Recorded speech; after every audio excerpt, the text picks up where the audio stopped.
me introduce the new advanced handling of FamilySearch sources. Let me illustrate the problem with an example of a simple source, the Utah marriages 1887 to 1935.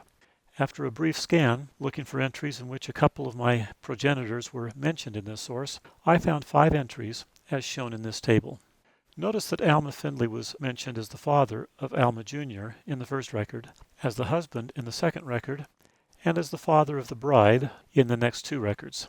Then another ancestor, Ralph, was mentioned as the father of the bride in the 5th record. Each of these 5 records mentions 6 people: the groom, the bride, the father and mother of the groom, and the father and mother of the bride.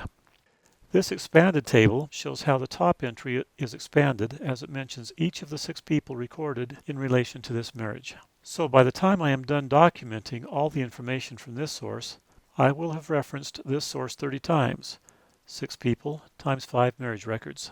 The way the Ancestral Quest source system was designed, the first time you encounter this source, you would create the source for Utah marriages 1887 to 1935, then create the first citation, Alma Findlay Jr. and Inez Bunderson, and then you would attach it to the first of the 6 people which you encountered in your research. Then you would likely make sure that the other 5 people mentioned in the citation of the source are in your database, and you would then attach this citation to each of the remaining 5 people. Over time, as you continue your research, you would find the other 4 citations listed. For each, you would create a citation for the source and attach the citation to each of the 6 people mentioned in the citation. By the time you are done, you would have 1 source entry for this volume listed in your list of sources. You would have created 5 different citations, and you would have connected each citation to 6 individuals.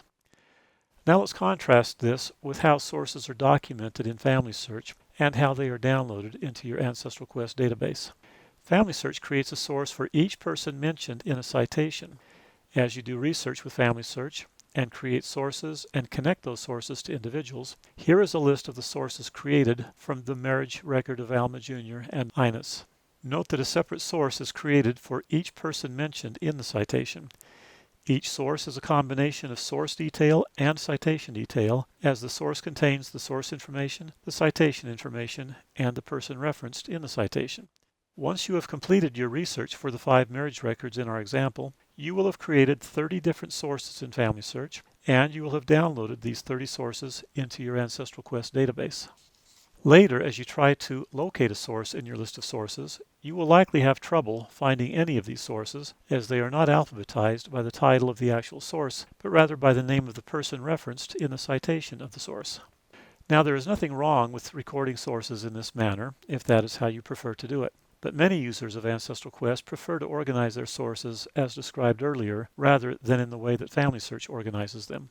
In summary, Ancestral Quest was designed to record the information in this example as 1 source in the list of sources, with 5 citations and a total of 30 individual references. FamilySearch instead creates 30 sources. Prior versions of Ancestral Quest simply downloaded the 30 sources from FamilySearch, and you can still download FamilySearch sources as you have in the past. However, in version 16, you have an additional new advanced option. As you download sources from FamilySearch into your personal file, this new tool of Ancestral Quest will help you easily create a proper source the first time you encounter a particular source, such as Utah marriages 1887 to 1935, and then create the first citation and attach the first person. As you download additional references to this same source later, this tool will help you simply attach new citations to the already existing source in your file and attach new references to existing citations.